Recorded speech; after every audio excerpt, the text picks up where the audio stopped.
സമസ്ത league തർക്കം കോഴിക്കോട് നടന്ന ചർച്ച ഫലപ്രദമെന്ന് അബ്ദുറഹ്മാൻ കല്ലായി. സമയക്കുറവ് മൂലം പൂർത്തീകരിക്കാനായില്ലെന്നും പ്രശ്നം ലീഗ് തന്നെ തീർക്കുമെന്നും മാധ്യമങ്ങളുടെ ചോദ്യങ്ങളോട് അബ്ദുറഹ്മാൻ കല്ലായി പ്രതികരിച്ചു.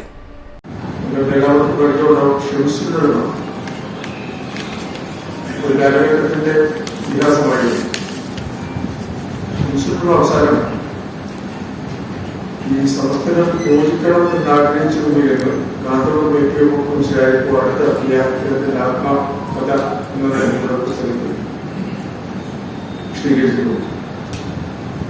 ഷംസുലുള്ള ഐക്യദാരിയായിരുന്നു.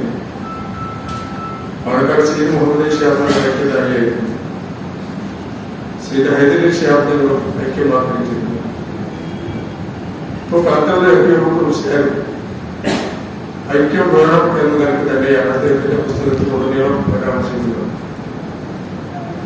ഈ സാഹചര്യത്തിൽ 40 വർഷങ്ങൾക്ക് മുമ്പ് 2000 മുമ്പ് സമസ്തയുടെ തന്നെ അറിയപ്പെട്ട പണ്ഡിതനായിരുന്ന നേതാവായിരുന്ന കാന്തപുരം ജീവിത കാലഘട്ടത്തിൽ തന്നെ സുന്നികളുടെ യോജിപ്പ് വേണം എന്നാണ് വ്യക്തിപരമായി എനിക്ക്